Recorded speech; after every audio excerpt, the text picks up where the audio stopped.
If you are building a pistol caliber carbine, or you just bought one and you're not satisfied with the trigger, then this video is for you.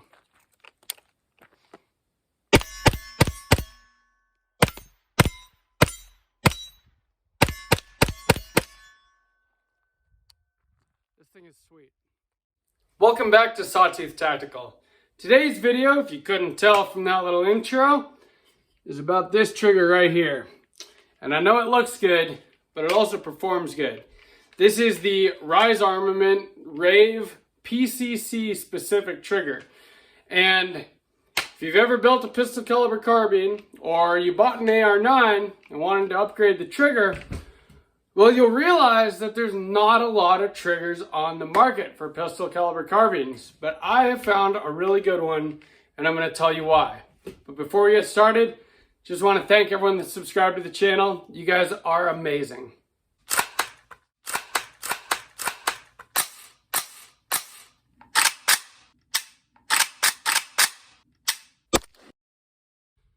So there are not really a whole lot of options for PCC triggers on the market.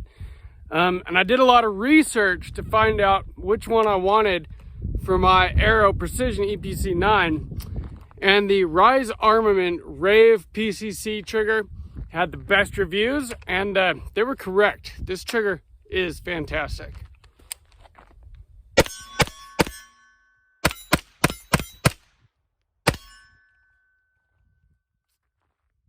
So when I was building my Aero EPC-9, I sourced each and every part and put it together myself. And when it came time to do the trigger, I initially put a standard mil-spec trigger in there, but I always knew I was going to upgrade it because I like a good trigger.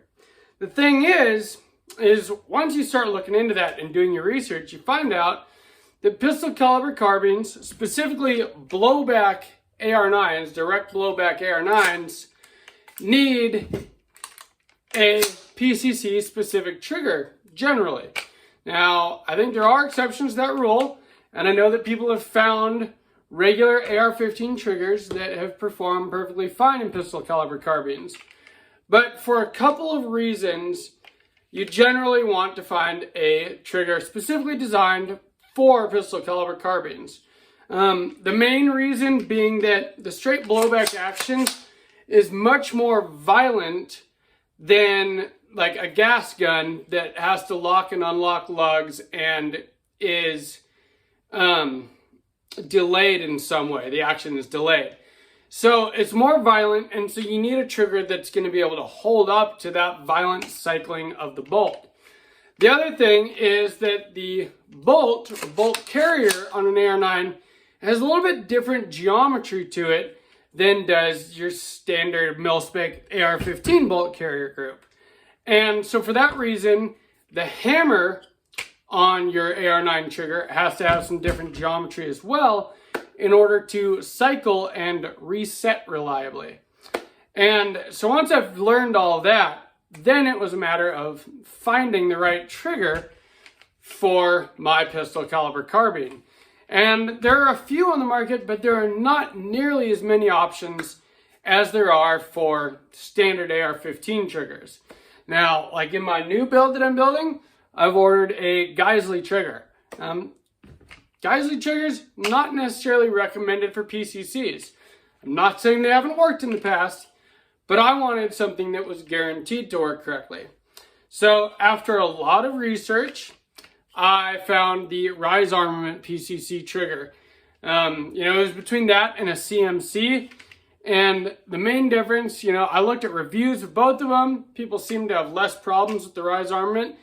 And I liked the geometry of the trigger shoe better. I really do like a flat trigger. And the CMC has a little notch on the bottom of it, which some people found to be uncomfortable. I'm not saying it is. I know a lot of people that love CMC triggers. But this looked like the better one for me. And so it is what I went with. So let's take a look up close and just take a look at this trigger because it's pretty good. Before we do that though, let's just see what the break looks like and the reset. So I'll try to give you guys a good view here. There is zero take up. See, I just accidentally broke it. It is really light and really crisp. Probably the lightest AR trigger I have.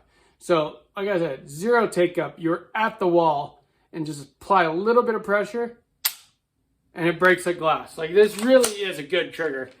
And then the reset,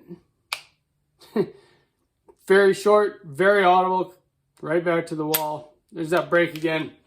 Let's look up close at it and I'll show you what I mean. So here we see the trigger up close, and you can see that flat trigger shoe, which I really like a lot. You can also see these little screws here.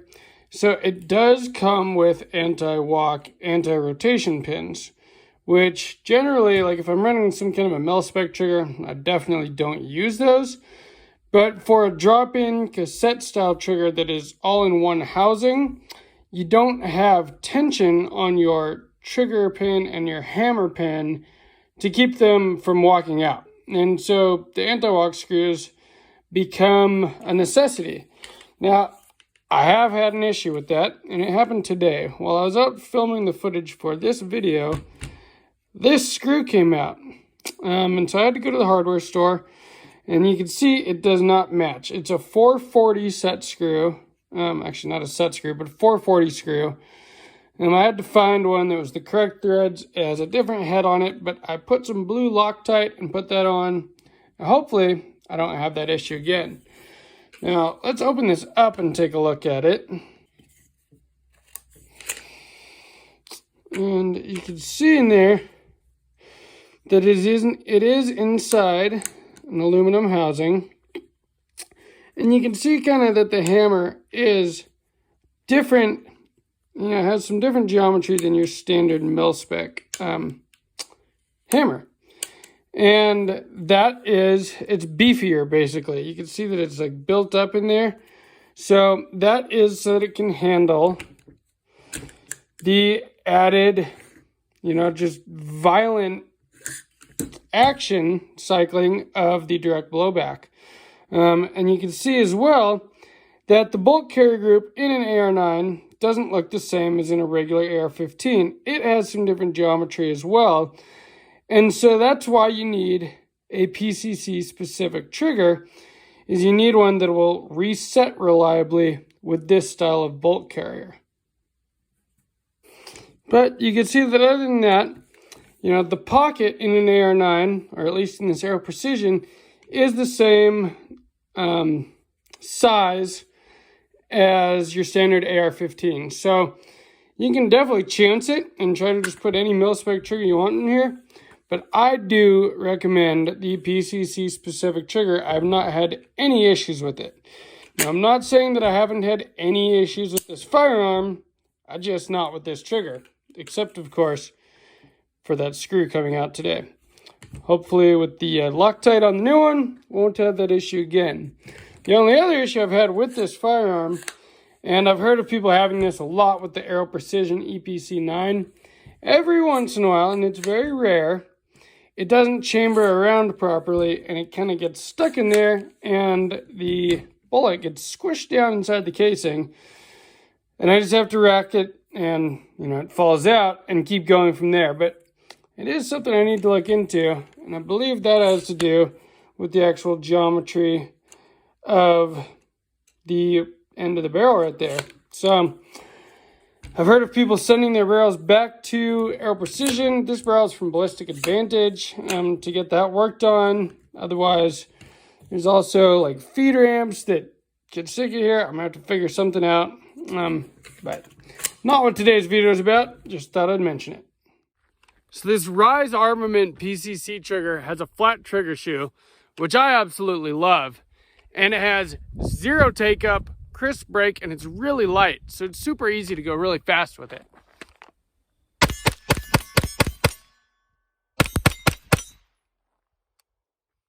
So I've done a lot of videos about triggers, or, partially about triggers in the video. Whatever. I like triggers. I like good triggers. And this is a good trigger. It, along with it just being chambered in 9mm And then especially with this VG6 Gamma 9mm muzzle brake, this thing has little to no recoil. And when you have such a light, crisp, easy to use trigger as well, it just makes it to where you can run this gun as fast as you want, but you can also be as precise as you want. If you want to take it back a little ways and work on some distance shots, you can, because the trigger is so light, but it's, what's the word? It's very precise. So you know exactly when it's going to break, and it's easy to push through that break. So you really don't have any chance to pull your shot off or anything. It just makes it really easy to run this gun the way it was meant to be run, whether fast and loose or far and tight, you know what I mean? It's a fantastic trigger. It's not very expensive. It's based on the Rave 140 AR-15 trigger, just kind of beefed up for PCC use. And so if you're like me and you're looking for a trigger for your next pistol caliber carbine, and you're noticing that there's only a few on the market, and you're wondering if any of them are any good, I'm here to tell you that the Rise Armament trigger is very good. I'm very happy with it, and I believe you will be too. So besides being easy to go fast, because it's a single stage trigger that is very quick, it's also really easy to be accurate with it because of how light and crisp it is.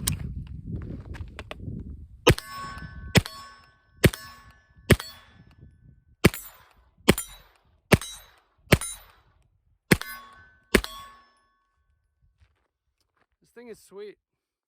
If you like this video, please like, share, and definitely subscribe.